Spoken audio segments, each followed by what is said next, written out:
Ok, listo, ahí está grabando. Si vemos nuestro cronograma, estamos acá en semana 4, miércoles de semana 4. Para hoy, en teoría, era la tarea extra clase 1, pero lo vamos a mover para el viernes.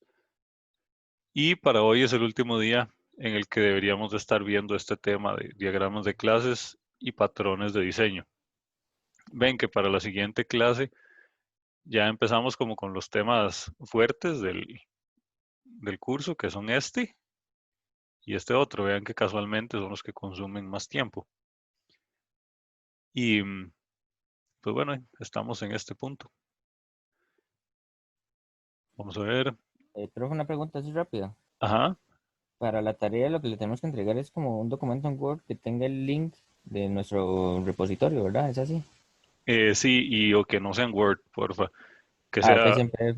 que sea en PDF o en .txt, pero en Word no, Ah, ok, ok. por Está favor. bien. Gracias. Con gusto. Y bueno, otra cosa para la siguiente semana. En teoría tenemos quiz. Aún no estoy muy seguro si lo vamos a hacer acá o lo vamos a mover o qué. Pero ahí yo les aviso, a ver cómo lo hacemos. Si lo hacemos igual que la vez pasada, que tome toda la clase o, bueno, los detalles administrativos ahí los veremos.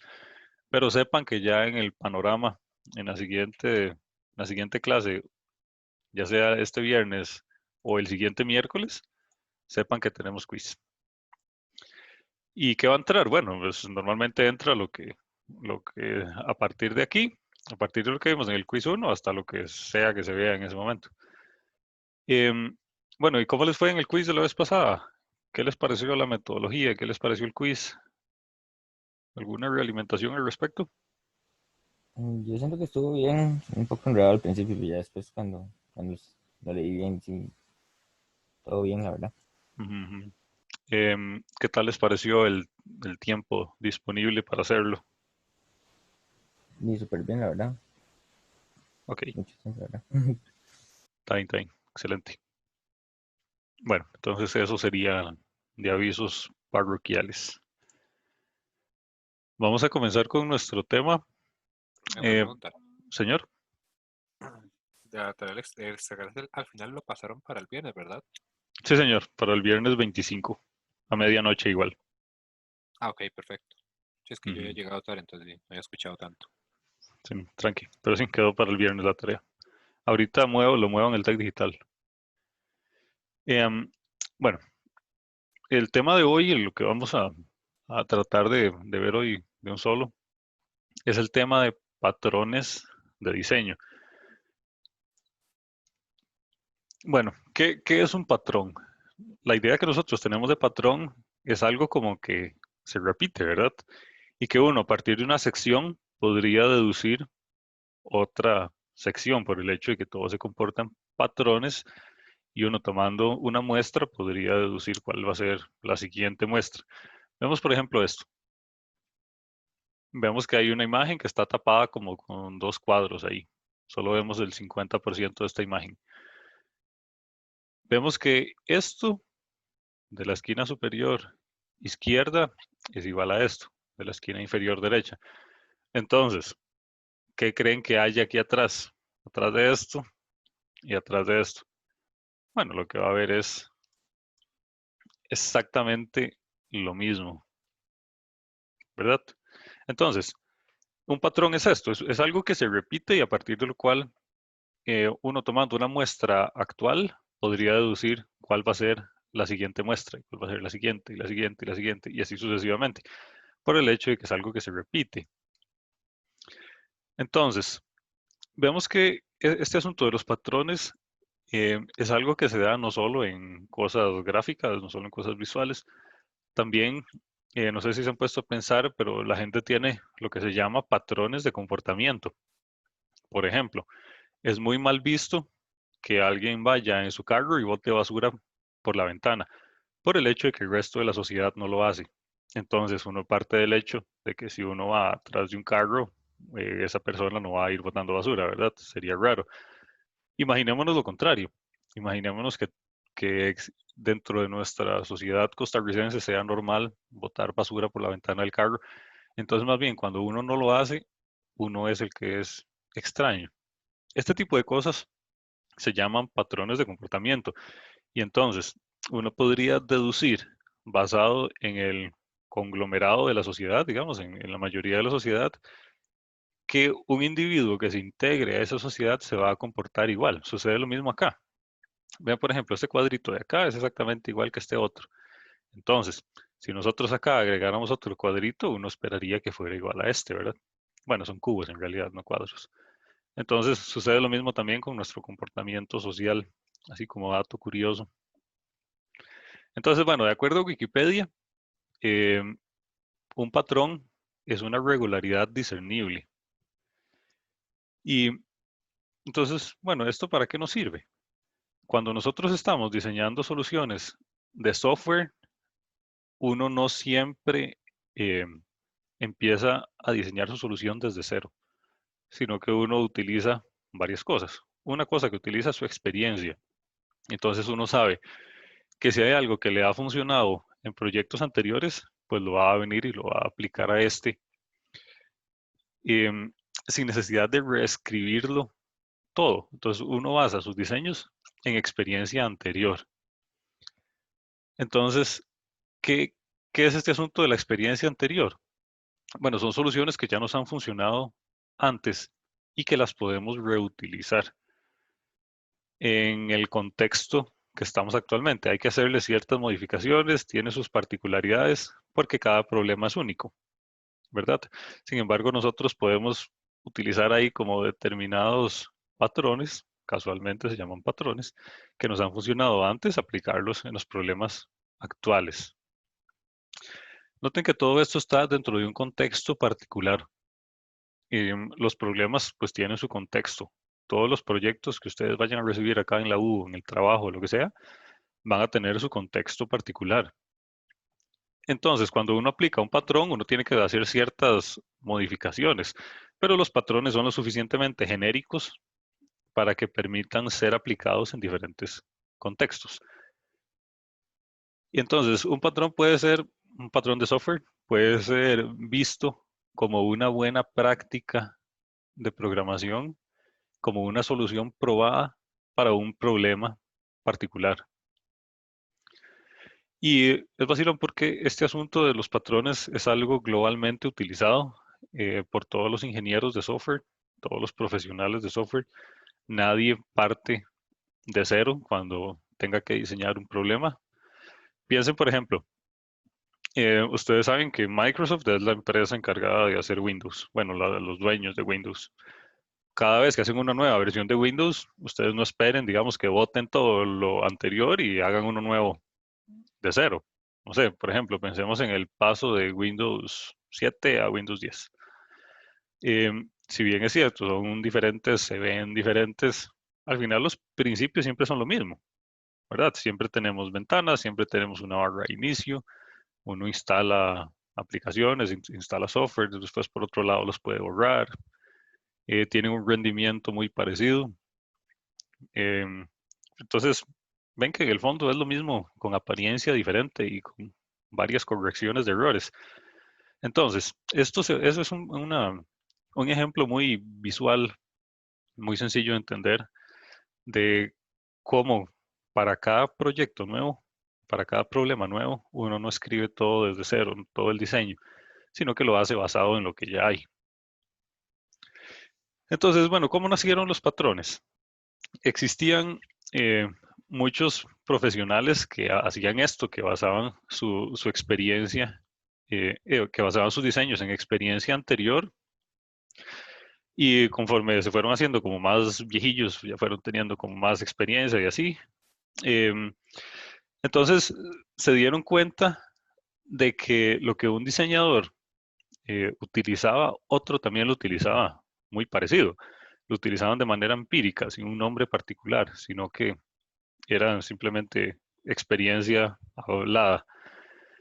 Y al final lo que pasó fue que en el año 1994 nació este libro de acá, de estos cuatro señores, que ¿qué fue lo que hicieron? Recopilar la experiencia de los diseñadores experimentados que había en ese momento. Lo generalizaron y lo escribieron en este librito que se llama Patrones de Diseño. Y ve que acá tiene un elemento particular. Dice elementos del software orientado a objetos reutilizable. Eso significa que siempre y cuando estemos diseñando software que va a ser orientado a objetos, nosotros podemos utilizar estos patrones y reutilizarlos para todos los contextos en particular de nuestros proyectos. Entonces ellos lo que hicieron fue recopilar las mejores prácticas conocidas de manera informal, de manera empírica por los ingenieros de ese momento. Y cuando digo ingenieros de ese momento me refiero a los diseñadores, no tanto a los que programaban. Recuerden que, bueno, en proyectos grandes hay un grupo de ingenieros que son los encargados de diseñar y hay otro grupo de ingenieros, por lo general los más inexperimentados, los más inexpertos, que son los que se encargan de implementar. Entonces, esta parte de patrones de diseño y así es aplicado por los diseñadores, no tanto por los que implementan. Bueno, los patrones pueden ser clasificados de acuerdo a dos criterios principales. Una es el propósito y otra es el alcance. Entonces, el propósito lo que hace es decirnos qué es lo que hace el patrón. Responde a la pregunta de qué. Y el scope o el alcance lo que hace es decirnos a dónde es que aplica ese patrón. Entonces recuerden, los patrones de diseño son un conjunto de reglas que antes eran empíricas y ahora son formales que nosotros podemos utilizar en programación orientada a objetos para basar nuestros diseños en algo, que son soluciones probadas, ya se sabe que funcionan, para determinado tipo de problema ya se sabe que funcionan perfecto. Entonces nosotros lo podemos utilizar como reglas válidas. Y se dividen se clasifican en dos, de acuerdo a su propósito y de acuerdo a su alcance, ¿verdad? Eso es lo que hemos visto hasta ahorita. Entonces veamos esta tablita. ¿Cómo se lee esto? Bueno, estos de acá, estos factory, todos estos de acá, son los patrones de diseño como tal y tienen nombres. Vean que hay un montón. Nosotros en este curso pues no vamos a ver tantos. Por cierto, esto es un screenshot del libro aquel que les mencioné. Por eso es que se ve así como viejillo. Entonces, todos estos de acá son los patrones como tal, que están clasificados de acuerdo al alcance y de acuerdo al propósito. En la parte de alcance, vean lo que tenemos. Es esto de la izquierda. Con alcance nos referimos a si este patrón aplica para clases o aplica para objetos como tal. Ahora, de acuerdo al propósito, es esta parte de aquí arriba. Si nosotros lo que vamos a crear son objetos, entonces utilizamos estos patrones de acá que se llaman creacionales. Si lo que vamos a ver son estructuras, estos otros. Si lo que vamos a analizar es comportamiento, estos otros. Entonces a eso es a lo que nos referimos con propósito, sea creacional, estructural o de comportamiento. Ok, entonces para cada uno de los escenarios tenemos diferentes patrones. Por ejemplo, para manipular objetos en comportamiento tenemos todos estos. Cada uno tiene sus particularidades, cada uno es diferente al otro, pero nos ofrece un abanico acá de posibilidades que nosotros podemos utilizar. Nuevamente, nosotros no vamos a ver todos en este curso, son demasiados. Vamos a ver como la mitad, o menos tal vez. Entonces, bueno, así es como se clasifican. ¿Alguna duda hasta el momento? ¿Todo bien? Ok. Como les decía, los patrones creacionales son los encargados que están más relacionados con la creación de objetos, la creación de clases. Los estructurales, más o menos el propósito que tienen es manejar la composición de clases y objetos. Y los de comportamiento nos dice cómo a través de algoritmos un objeto interactúa, con otro objeto. y cuál es la responsabilidad de cada uno, cuál es su jerarquía y así. Y estos otros, los de clases, se refiere simplemente a la relación de clases y subclases, y los objetos se refiere a la interacción de un objeto y otro objeto en tiempo real. Bueno, los patrones creacionales. Estamos acá. Básicamente lo que nos ayudan es para facilitar el proceso de instanciación de clases, ¿verdad? Entonces recuerden, creacional es cuando nosotros creamos cosas. ¿Y cómo es que creamos, cómo es que materializamos una clase? Eso es en una instancia. Entonces, los patrones creacionales básicamente nos ayudan a hacer instancias de clases de manera sencilla. Ujú. Tiene dos propósitos en particular. Una es encapsular cómo el sistema utiliza determinadas clases. Esto puede ser bastante complejo. Por ejemplo, si nosotros vamos a crear un objeto que depende de muchos otros objetos, lo más fácil sería hacerlo desde un punto único y no que nosotros tengamos que tener el conocimiento de cómo hacer todo este proceso. Entonces, a esa abstracción es lo que llamamos un patrón de diseño creacional. Nos ayuda a crear una instancia de un objeto que es muy complejo de crear. Y también tiene otro objetivo, que es ocultarnos cómo es que se crean esas instancias y cómo es que se mezclan, cómo es que se mezcla un objeto con otro para crear otro objeto.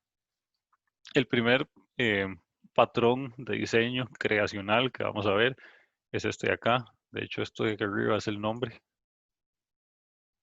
A veces tienen nombres un poco extraños. Se llama singleton. Si ustedes recuerdan, single en inglés significa como único en español.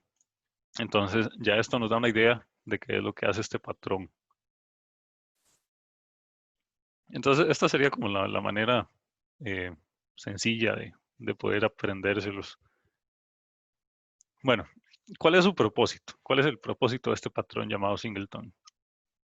Nos garantiza que una clase tiene una instancia, va a mantener una única instancia y va a proveer un punto de acceso global hacia esa instancia, independientemente que hayan n objetos accediendo a ella. Entonces, este patrón nos garantiza que una clase determinada va a tener al menos una instancia y que esa instancia va a ser única para todos los objetos que la quieran acceder, ¿verdad? Y garantiza que solo va a existir una única instancia. Ven este dibujito de acá. Tenemos este bichito en rojo, es la única instancia de esta clase, y vemos que tenemos un montón de clases y de objetos accediendo a ella, pero sin crear una instancia nueva, sino que manipulan la misma instancia. Bueno, ¿cómo se ve esto? Así es como se ve un diagramita de clases de este patrón de diseño, en el cual tenemos, esta es la clase, acá tenemos los atributos, acá tenemos los métodos y las operaciones y así. Veamos este codiguito acá de la derecha. Dice, si la instancia es nula, cree una instancia y retorne esa instancia. Entonces, ¿qué significa que la instancia sea nula? Eso significa que no existe. Entonces, si la instancia no existe, créela. Y cuando la cree, la retorna. Ahora, ¿qué pasa si este if de acá no se cumple? Veámoslo. ¿Qué pasa si ese if no se cumple? ¿Qué significa? Que la instancia no sea nula, que la instancia sea diferente de nula. Eso significa que la instancia ya existe. Entonces, si la instancia ya existe, simplemente la retorna, ¿verdad? Entonces, cuando nosotros a nuestra clase acá de ejemplo le decimos get instance, eso significa que nos devuelva una instancia, viene y se ejecuta este codiguillo, en el cual, resumiendo nuevamente, si la instancia no existe, se crea. Y si la instancia ya existe, simplemente se retorna. Entonces vean que así nos aseguramos de que existe una instancia que va a ser única y que va a ser la misma instancia que va a utilizar todas las veces que nosotros llamemos a este método getInstance desde cualquier clase. ¿Ok? ¿Alguna duda con este patrón de diseño? Ok. Bueno, acá viene un ejemplo en Java de cómo se vería más o menos implementado esto de nuestro ejemplito de acá. Ahí se los dejo para que en caso de que ustedes tengan duda de cómo se implementa en Java, pues bueno, sepan que ahí está un ejemplillo. Entonces, bueno, resumiendo, la clase singleton define una instancia que es estática. Por cierto, ¿saben qué significa estático? ¿Qué significa que un método es estático? Que una clase es estática. Bueno, eso significa que existe únicamente dentro de esa clase. En particular, uno no lo puede acceder desde otra clase. Es como si fuera privado, como si fuera un objeto privado de una clase particular. Profe, también tengo entendido que significa que, digamos, si yo le pongo algo que es estático, pertenece a la clase en sí y no a sus instancias. Ajá, exactamente. Pertenece a la clase en sí y, y no a sus instancias. Es algo como muy propio de la clase interno, que nadie más lo puede acceder fuera de ella. Entonces, em, vean que la clase singleton entonces nos ofrece una instancia que es estática, que es única de ella y que permite que sus clientes accedan a esa única instancia a través de un punto en particular. Y este también tiene la particularidad de que se encarga de crear su propia instancia, que de hecho eso lo vemos acá. Ven que esta misma clase crea una instancia de ella y es la que retorna, ¿verdad? Entonces, este patrón de diseño hace que la clase cree su propia instancia y bueno, acá hay otro ejemplo de cómo se ve. Un ejemplo ya diferente de este de acá. Pero bueno, el principio es el mismo. Lo que me interesa que entendamos acá es el concepto teórico detrás de cada uno de los patrones de diseño más que su implementación en Java. Bueno, ¿y cuándo se aplica esto? Cuando debe existir exactamente una instancia de la clase y debe ser accesible por diferentes usuarios, diferentes clases, diferentes instancias, desde un punto único. Ahora les recuerdo, este asunto de los patrones de diseño, pues son patrones que no necesariamente hay que seguir así al pie de la letra. Uno puede hacer ciertas modificaciones y simplemente tomar la esencia de cada uno. Entonces, dependiendo del contexto, uno podría modificarlos ligeramente cada uno de acuerdo a las necesidades. Ahora, ya qué tanto se modifique y qué no, pues ya eso va a depender de ustedes. Y si lo modifican mucho, pues ya va a dejar de ser este patrón de diseño y va a ser otro. Pero entonces son como recetas que uno podría seguir o no. Ahora, el segundo patrón de diseño creacional, que de hecho son solo dos, son solo Singleton y este, si no me equivoco, se llama fábrica abstracta. Pensemos en una fábrica como cualquier fábrica que conocemos, no sé, pensemos en una fábrica de galletas. Entonces, este patrón de diseño lo que nos permite es crear un montón de objetos, es una fábrica de objetos de manera sencilla. Entonces, provee una interfaz para crear familias de objetos sin especificar su clase concreta. Entonces, veamos un ejemplito de cómo se ve esto. Ok, estos somos nosotros. Somos el de la derecha y somos el cliente. Y llamamos a la fábrica abstracta, que es una clase también. Esta fábrica tiene dos métodos, crear producto A y crear producto B. Ahora, esta fábrica abstracta se materializa en estos dos. Fábrica concreta 1, fábrica concreta 2. Dependiendo de lo que sea que uno le haya dado a esto de entrada, vamos a ver. Acá, uno desde el cliente a la fábrica abstracta le pasa ciertos parámetros, digamos, que si uno quiere una cosa o quiere otra. Entonces, dependiendo de lo que uno le haya pedido a la fábrica abstracta, se va a realizar dos cosas, ya sea llamar a la fábrica concreta 1 o a la fábrica concreta 2, que hacen cosas diferentes. Entonces, si uno pide el producto 1, digamos, se va a realizar los procesos de la fábrica concreta 1, que es crear producto A y crear producto B. Y vean que si seguimos esta línea de puntitos, vemos que existe producto A1, producto B1, que son los que utilizan la fábrica concreta 1. Si seguimos los puntitos de la fábrica concreta 2, vemos que dice producto A2, producto B2. Entonces, esto es un toquecito enredado así de entrada. Supongamos lo siguiente. Supongamos que nosotros desde el cliente a la fábrica le pedimos el producto 1. Entonces, nosotros no sabemos cómo se va a crear ese producto.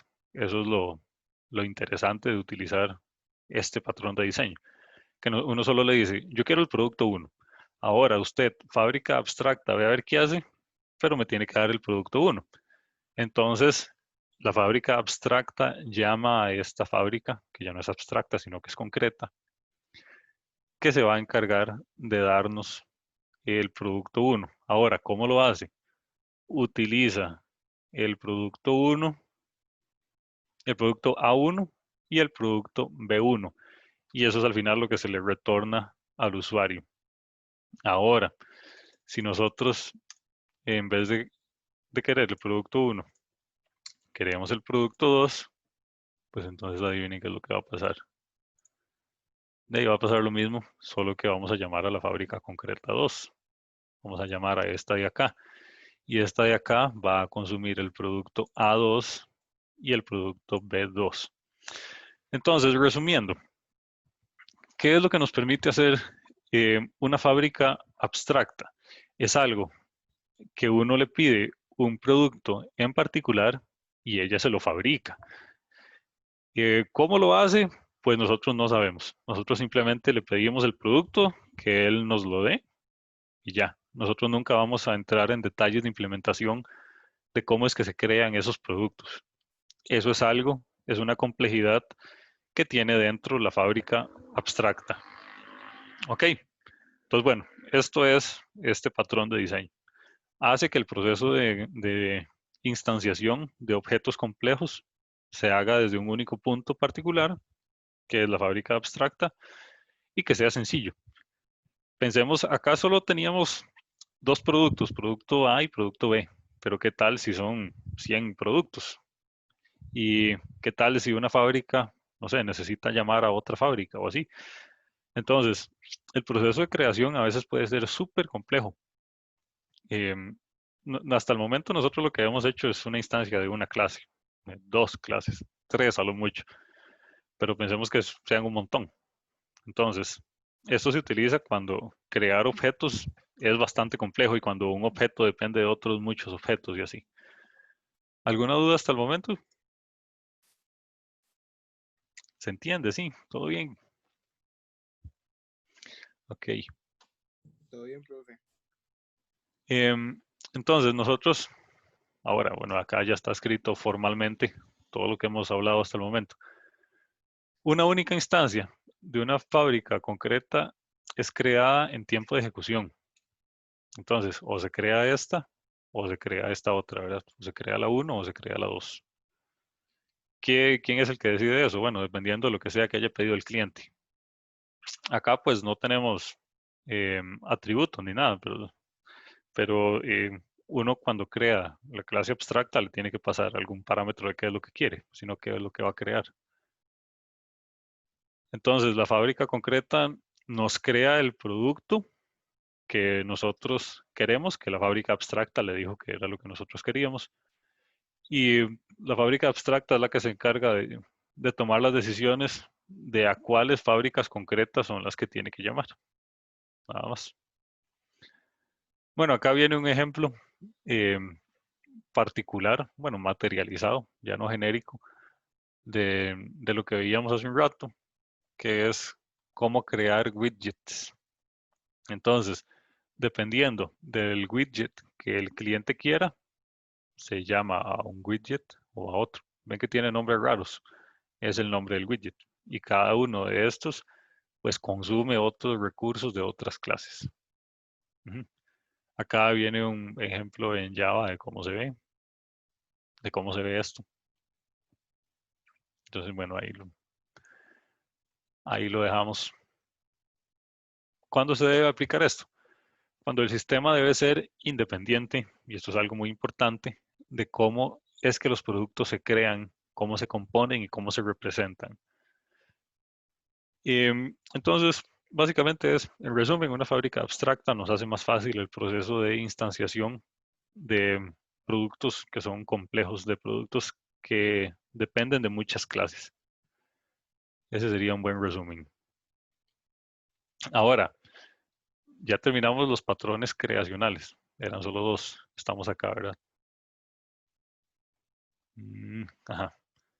Ya terminamos estos. Ven que solo vimos fábrica abstracta y singleton. Los otros, pues, pasan varias cosas. O son muy parecidos a los que ya vimos, o tienen poca aplicación en la vida real, entonces no tiene mucho sentido verlos.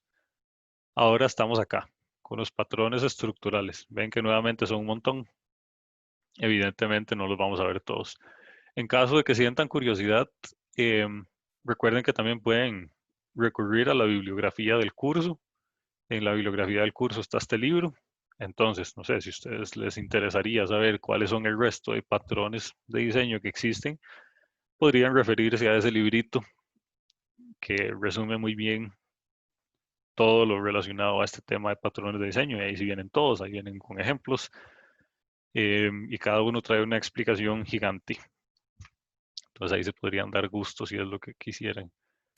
Vamos a ver, vamos por acá. Entonces, vamos a ver patrones estructurales. Ya no son creacionales. Entonces, ¿qué es lo que esperamos acá? Bueno, que estos patrones no tengan nada que ver con la creación de objetos. Parten del hecho de que ya los objetos están creados.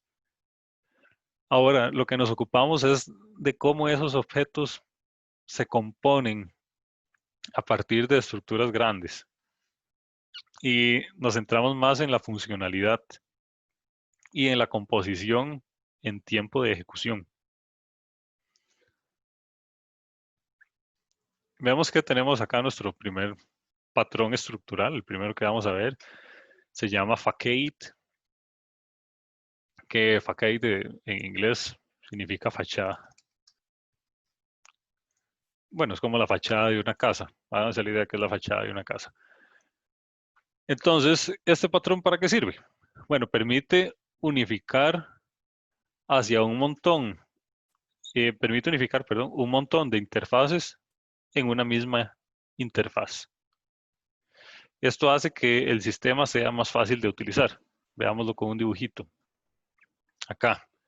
Entonces, vemos que así es como se ve de manera abstracta nuestra fachada. De aquí para afuera, un momentito para resaltar acá. De aquí, de lo rojo, del cuadrito rojo hacia afuera, es el mundo exterior. Ahora, ese mundo exterior solo puede entrar a través de un punto, que es a través de esta fachada. Digamos, uno desde el mundo exterior no puede acceder a estas clases en particular, ¿verdad? Sino que lo tiene que hacer a través de la fachada. De eso es de lo que se trata. Es una manera bonita de verlo con un dibujito. Entonces, ¿qué es el problema que pretendemos resolver? Veamos esto de acá. Vemos que acá tenemos varios clientes y todos estos clientes acceden a estas clases de acá directamente. Y vean que esto se ve feo, se ve complejo. Entonces, ¿qué es lo que pretendemos? Que los clientes accedan a estos recursos a través de un único punto. Ese único punto se llama fachada. ¿Para qué sirve esto? Cuando uno quiere pegar dos sistemas que son complejos, Entonces uno lo hace a través de este patrón de diseño. Por ejemplo, veamos esto un toque. Supongamos que tenemos ese sistema y ahí del mismo color. Y tenemos este otro sistema.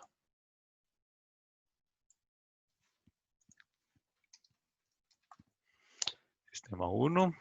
Acá tenemos sistema 2. Entonces, ¿qué pasa si uno quisiera pegar estos dos sistemas? Bueno, uno como ingeniero pues tiene el código de los dos y podría hacer cosas un poquito charrales, como hacer que el sistema 1 y el sistema 2 puedan acceder a lo que quisieran del otro sistema, ¿verdad? Uno podría crear así un montón de dependencias bidireccionales a ambos lados. Pero esto tiene serios problemas de diseño. ¿Qué tal si alguno de los recursos del sistema 2 ya no existe? Entonces, este recurso que estábamos accediendo acá ya no existe. Entonces, esa dependencia que teníamos desde el sistema 1 hacia el sistema 2 ya se muere. También tiene el problema de que es súper complejo de entender. Después, ¿cómo le vamos a dar mantenimiento a eso? Entonces, lo que hacemos es realizar la integración, perdón, de los dos sistemas a través de un único punto. Ese único punto es una fachada del sistema.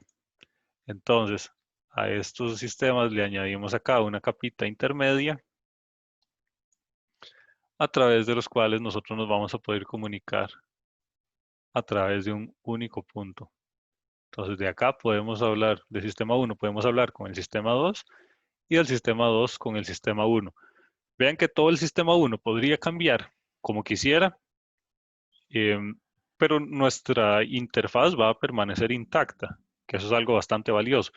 Igual, si el sistema 2 cambia, hace los cambios que tiene que hacer, pero la interfaz quedó intacta. Entonces, este es el problema que pretende resolver este dibujito. Resume muy bien cuál es el problema que pretende resolver este patrón de diseño de fachada.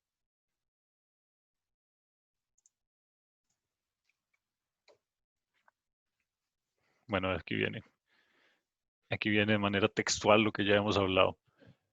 Veamos, por ejemplo, acá hay otro ejemplo muy bueno de cómo es que en qué casos es que se utiliza este patrón de diseño, que es cuando nosotros utilizamos un compilador. De momento, creo que ustedes no han utilizado ningún compilador en su vida, al menos no de manera directa, pero bueno, ya cuando programen en C, C++, que creo que eso va a ser el siguiente semestre, pues ya lo van a entender mejor. Bueno, ¿qué es un compilador? Básicamente es un programita al que uno le da el código fuente y él se lo materializa en un objeto ejecutable. Entonces ahí le revisa la sintaxis, revisa que lo que usted haya escrito tenga sentido. Y si todo está bien, entonces le crea un objeto que usted ya puede utilizar con su programa. Usted ya puede ejecutar ese objeto en lugar de ejecutar su código, como sucede con los lenguajes interpretados como Python. Entonces, un compilador es una cosa súper compleja. Ustedes no tienen idea lo complejo que puede llegar a ser el, el programita del compilador como tal. Tiene que hacer demasiadas cosas. Los compiladores se pueden optimizar. Eso significa que uno le puede decir, ok, genéreme un ejecutable, pero que sea lo más pequeño posible. O genéreme un ejecutable que sea lo más rápido posible. Entonces tienen ciertas banderitas ahí de optimización dependiendo de qué sea lo que uno quiera optimizar. También uno lo puede optimizar para que el proceso de compilación sea lo más rápido posible. Entonces, si el proceso de compilación es muy rápido, el ejecutable que va a producir no necesariamente va a ser de buena calidad. Entonces, ahí hay un montón de estira y encoge por todo lado de cosas que uno puede hacer con el compilador. Pero bueno, son cosas complejas. Entonces, un compilador se comporta como una fachada a través del cual uno le da el código fuente al compilador. Aquí.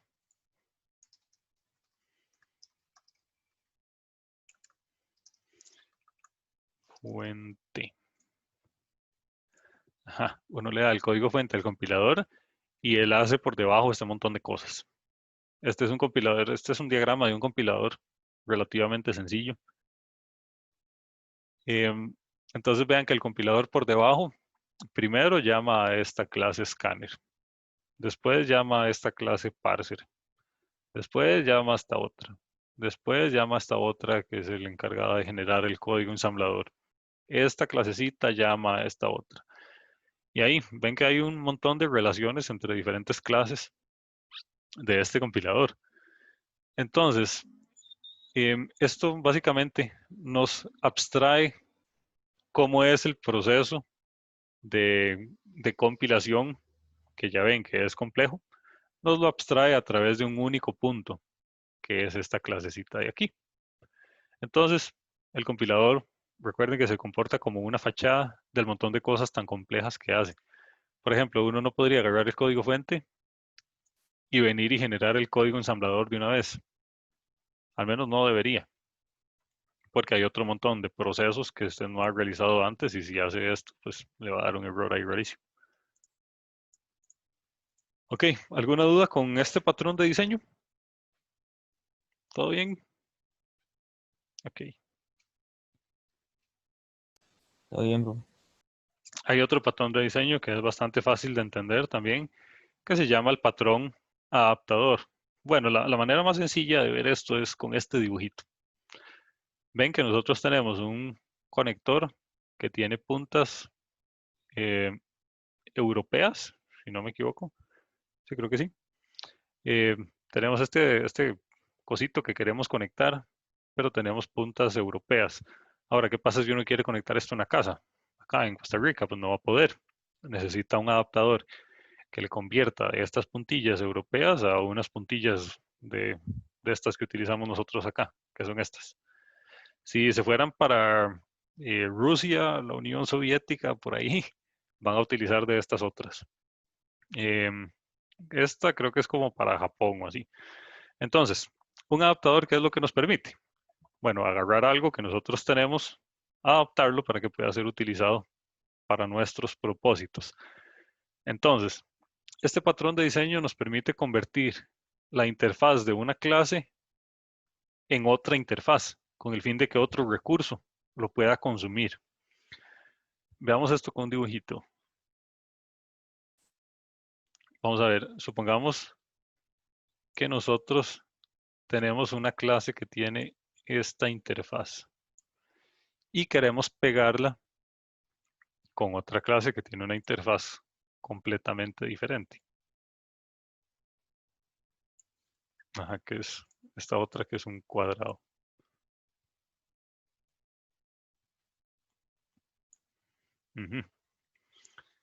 Esta de acá, llamémosle clase A y esta otra llamémosla clase B. Y uno debería, lo que queremos hacer es pegar la clase A con la clase B, pero vemos que tiene una interfaz completamente diferente. Este es un triangulito y este es un cuadrado. Entonces, ¿qué es lo que tenemos que hacer? Cambiarle la interfaz a la clase A para que sea compatible con la clase B. ¿Cómo lo vamos a hacer? Creando un adaptador. Entonces, creamos una clase acá que nos permita creamos esta clase, que es la verde, que es la clase adaptador, que nos convierte una interfaz a la otra. Y esto es básicamente lo que hace este patrón de diseño. Recuerden que A puede ser todo un sistema, algo súper complejo, B también puede ser otro sistema, súper complejo también, que son, por cosas de la vida, tienen interfaces de comunicación completamente diferentes. Bueno, por cierto, yo he hablado mucho de interfaces de comunicación, no estoy muy seguro si ustedes saben exactamente qué es. Bueno, es básicamente las entradas que uno le da al sistema para que él produzca salidas. Entonces, el sistema A, para funcionar, recibe determinadas entradas y produce determinadas salidas. Esas entradas y salidas tienen un formato particular, ¿verdad? Entonces, esa es la interfaz. cuál es el formato de las entradas que él recibe para funcionar y cuál es el formato de las salidas que él produce. Esa es la interfaz. Entonces, bueno, esto es lo que hace nuestro patrón adaptador. Bastante sencillo de entender también. En realidad, todos los patrones de diseño son sencillos de entender, al menos en su idea inicial. Bueno, acá es cómo se ve un patrón. Lo estamos viendo de dos maneras. Recuerden que los patrones estaban divididos, clasificados por algo que se llamaba alcance. Entonces, tenemos un alcance que es el alcance de clases y otro alcance que es a nivel de objetos. Pero vean que la estructura es exactamente igual. Solo cambian como los nombres y las formalidades. Entonces, bueno, ¿cómo funciona esto? Vemos que nosotros siempre vamos a ser el cliente. Nosotros somos esto de acá. Y queremos acceder a un recurso. Queremos utilizar un recurso que es este de acá. Pero no lo podemos hacer directamente porque por cosas de la vida la interfaz es completamente diferente. ¿Por qué podría ser diferente? Bueno, por varias razones. Una, que sean lenguajes de programación diferentes. Otra sería que uno sea un código súper viejo y nosotros estamos adaptando un código nuevo que hace cosas diferentes, que pues por problemas de compatibilidad no pueden comunicarse uno con otro. Entonces nosotros utilizamos un adaptador, que es este adaptador que está acá. Lo voy a poner en azul. Este es nuestro adaptador. Entonces, vean que el adaptador sí sabe cómo hablar con la clase que nosotros andamos buscando, que es esta de aquí. El adaptador sabe cómo comunicarse con esa clase. Entonces, nosotros desde el cliente le hacemos la consulta al adaptador. Voy a ponerlo en otro color. El cliente habla con el adaptador habla con el software adaptado y él devuelve una respuesta. Esa respuesta se la da al adaptador y esa es la que recibe el cliente al final. Así es como funciona un diagrama de clases de este patrón adaptador. Vamos a ver.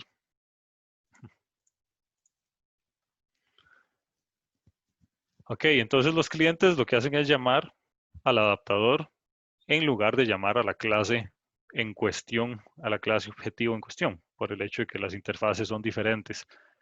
Y él se encarga de realizar todas las operaciones necesarias para que nosotros podamos realizar esa comunicación. Acá hay un ejemplo materializado de cómo es que funciona este patrón. Bueno, ¿y cuándo se debe utilizar? Cuando queremos comunicar dos sistemas que tienen una interfaz incompatible. Recuerden que lo que es incompatible es la interfaz, no necesariamente los sistemas como tal.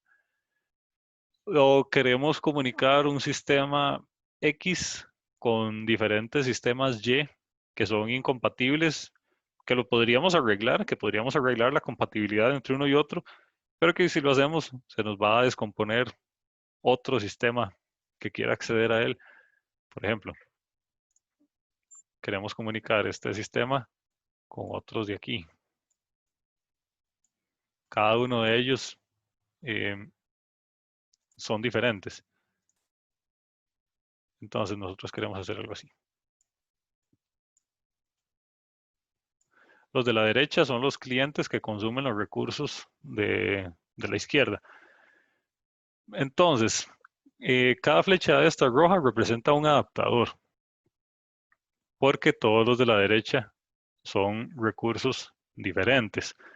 Ahora, nosotros podríamos hacer que la compatibilidad entre este y este funcione, ¿verdad? Nosotros podríamos evitar el uso del adaptador para estos dos en particular, pero si lo hacemos, se nos descomponen los otros, lo cual pues tampoco tiene sentido. Se nos descompone la interfaz de este la interfaz de este y la interfaz de este. Entonces, uno utiliza n adaptadores para cada uno de los n clientes que consumen este recurso con el fin de hacerlo compatible para todos.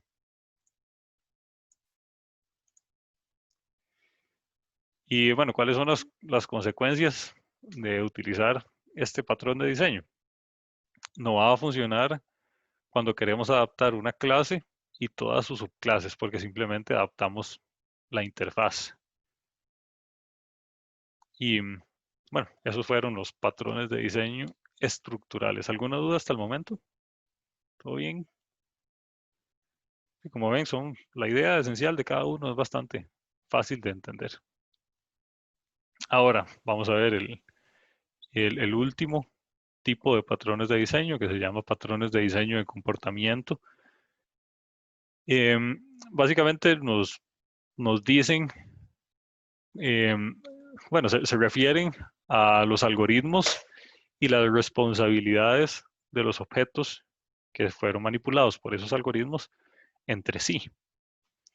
Entonces nos describe los patrones de comunicación entre clases y objetos a través de algoritmos. Entonces, nuevamente, acá no estamos viendo patrones creacionales, que son los encargados de instancia. Estamos viendo patrones de comportamiento. Acá partimos del hecho de que ya todos los objetos están creados y todos los objetos están creados bien y funcionan bien. El primero de ellos es el patrón observador, ¿qué es lo que hace esto? Bueno, observa determinado fenómeno. Cuando se da un cambio en ese fenómeno, se notifica a todos los que están observando para tomar determinada acción. Por ejemplo, si ustedes tienen una laptop y le aprietan el botón de apagar, ¿qué es lo que pasa? Bueno, que hay un montón de sistemas que están observando cuando ese botón se toque para apagar la computadora. De un lado hay que apagar, no sé, el monitor, de otro lado hay que decirle al sistema operativo que empiece a apagar todo el software, hay que, ¿qué más hay que hacer? Hay que poner a cargar la computadora de una manera diferente a que si estuviera funcionando. En fin, hay un montón de sistemas que cambian su estado dependiendo de cuando ese botoncito se apriete, ¿verdad? Entonces, a esto es a lo que se le llama un observador. Hay un sistema que está monitoreando determinado fenómeno. Cuando ese fenómeno cambia, se le notifica al resto de sistemas que ese fenómeno ya cambió. Entonces, acá nuevamente hay un diagramita de cómo se ve esto, cómo se ve la estructura. Vemos que tenemos un sujeto y un observador. Cuando ese sujeto cambia, ven que se notifica a todos los observadores. Ven que hay un for que dice, para todos los observadores que hay en ese momento, actualícelos. O es el observador, este de acá, es este de acá. O es el observador y a todos los observadores se les debe hacer un update. Vean que la clase observador tiene un método llamado update. Entonces, el sujeto, cuando cambia su estado, entonces se notifica a todos y ya. Eso es básicamente lo que hace este patrón de diseño. Esto tiene sus particularidades también. Se encarga de notificar a todos los observadores. Entonces, si uno añade un observador nuevo, se le va a notificar también. Y vean que el que se encarga de notificarlo es el sujeto. No es que los observadores están como que se encargan de hablar entre ellos, sino que es el sujeto el que notifica a todos los observadores. Acá hay una manera un poco más sencilla de entenderlo. Veamos este dibujito. Esto es un dibujito de tiempo. Acá tenemos el tiempo 0, que es este de aquí arriba.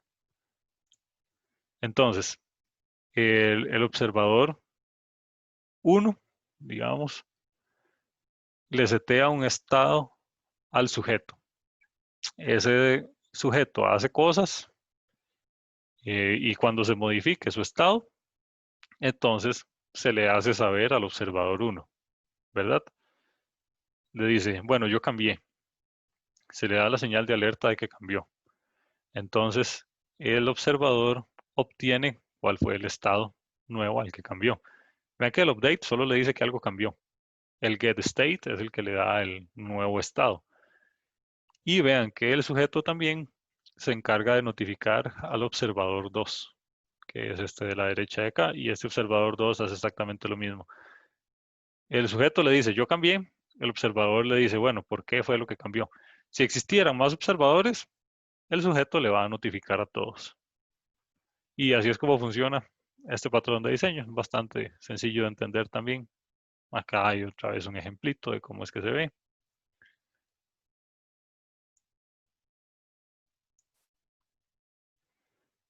Ok. Entonces, hasta acá llegamos con la parte de patrones de diseño. No sé si alguien tiene alguna duda, algún comentario al respecto. ¿Todo bien? Ok, entonces, bueno, ¿para qué necesitamos patrones de diseño? Por un montón de razones.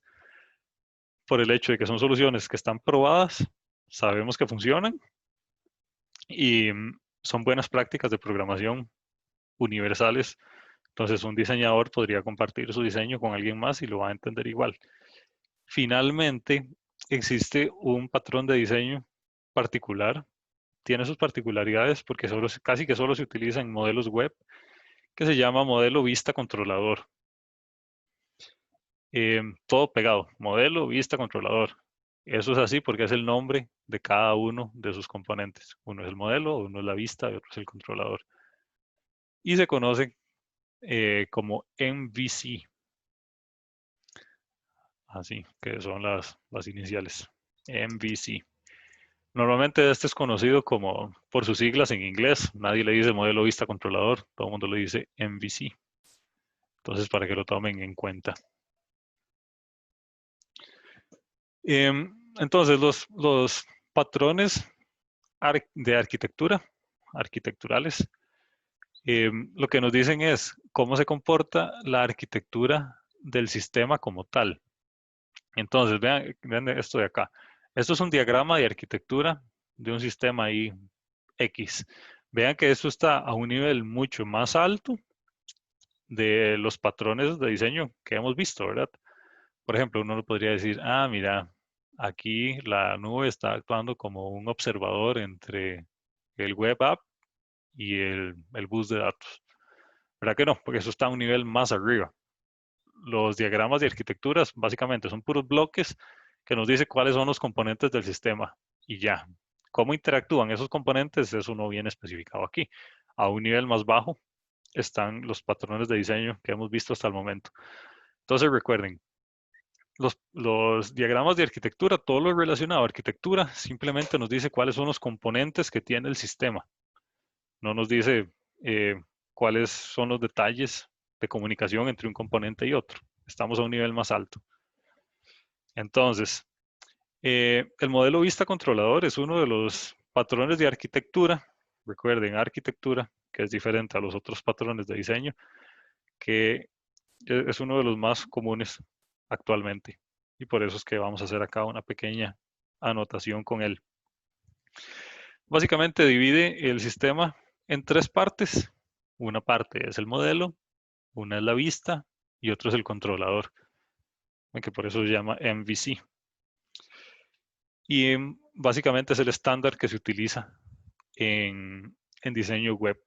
Casi todas las páginas de diseño web que existen actualmente utilizan este modelo de MVC. Entonces, ¿cómo funciona esto? Bueno, con este diagramita lo podemos ver bien. Tenemos un usuario que utiliza cosas.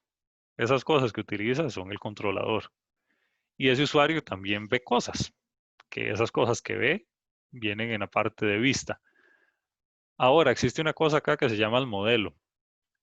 El modelo está más relacionado a la base de datos.